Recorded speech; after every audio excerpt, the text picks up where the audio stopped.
Kita lihat KPK ini mengungkap ada dugaan korupsi bansos beras Pak di Kemensos yang kemudian disebut ini bukan ada di era Bu Risma tetapi ada di era Menteri Sosial sebelumnya.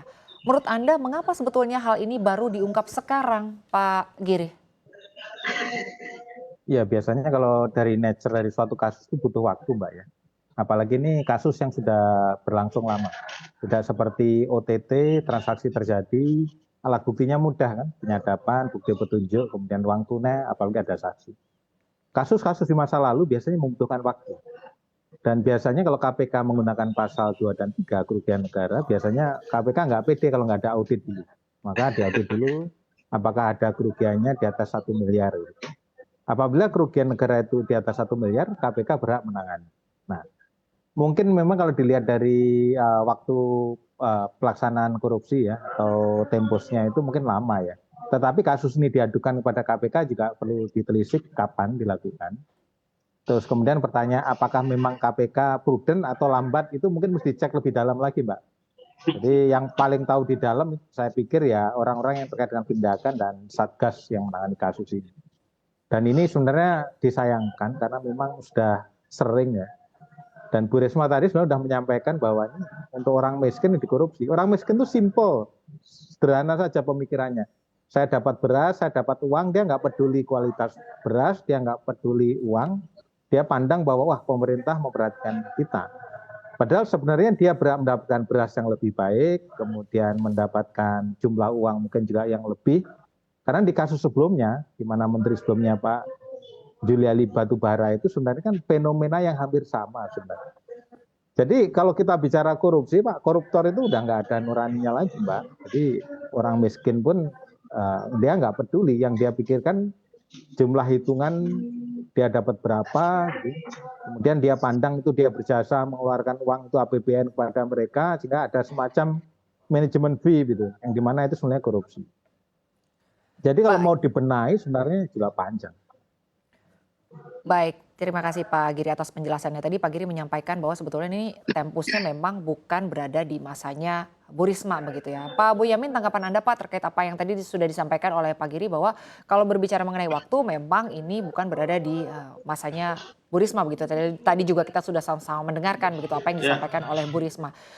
Tapi pada kenyataannya Pak, banyak sekali pejabat yang mungkin menyampaikan bahwa saya tidak mungkin korupsi, saya tidak berniat dan bahkan mungkin tidak terpikir begitu untuk melakukan korupsi. Tapi kemudian Pak di beberapa waktu kemudian, di beberapa masa kemudian begitu akhirnya ditemukan hal-hal seperti ini. Anda sendiri melihatnya seperti apa? Apakah memang ada gerak yang cukup lambat begitu atau mungkin memang baru diketahui alat bukti yang mungkin mendukung untuk bisa kemudian dilakukan pemeriksaan saat ini?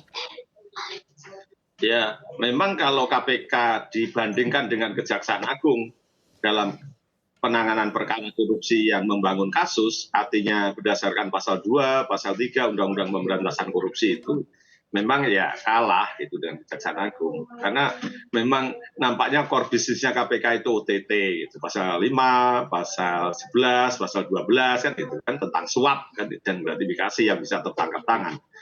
Jadi ya diakui gitu. Misalnya kan saya ini kan ngurusi misalnya laporan langka dan mahalnya minyak goreng gitu. Nggak sampai sebulan penyidikan, terus penetapan tersangka disidangkan.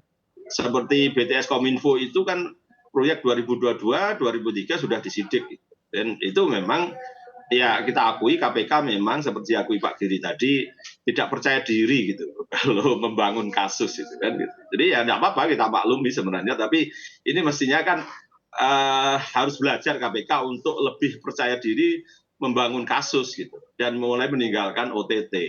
Dan pimpinan KPK sekarang sejak awal mengatakan alergi terhadap OTT gitu.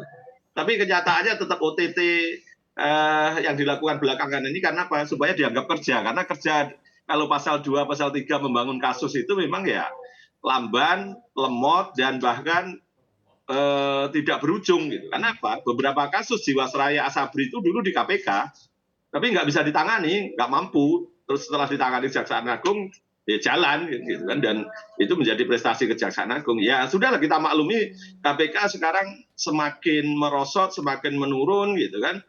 Sementara Kejaksaan Agung makin mempesona. Ya apakah bahasanya KPK masih diperlukan lagi atau tidak? Karena toh dari kita sudah pesimis ini. Sejak revisi Undang-Undang KPK itu kan jargon penguatan itu kan ternyata sebaliknya pelemahan. Apalagi pimpinan KPK yang 2 orang sudah melanggar kode etik itu, dan 1 bahkan berat mengundurkan diri, itu kan hasil pansel yang ya menurut saya tidak kualifikasi, menurut bermutu gitu, tidak mutu lah bahasa anak muda gitu.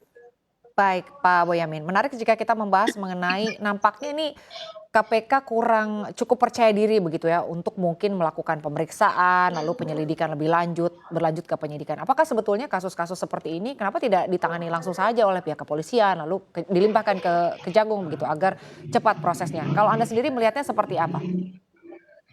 Ya tetap malu kan kalau menyerahkan gitu. Tapi pernah KPK itu minta seakan-akan hebat, kasus Kejaksaan Agung itu korupsi pengadaan LPG dari Mozambik oleh Pertamina. Sudah penyidikan di Kejaksaan Agung, diminta oleh KPK dengan istilah pengen punya prestasi akhir tahun. Tapi sampai 1,5 tahun nggak jalan juga. Jadi memang, jadi jangan diharaplah sekarang ini, periode ini gitu, untuk bisa berprestasi hebat itu rasanya udahlah kita tinggal menunggu waktu aja sampai berakhir gitu. Apalagi ini tidak berprestasi oleh MK diperpanjang gitu. Wah, ini menarik membahas. Baik.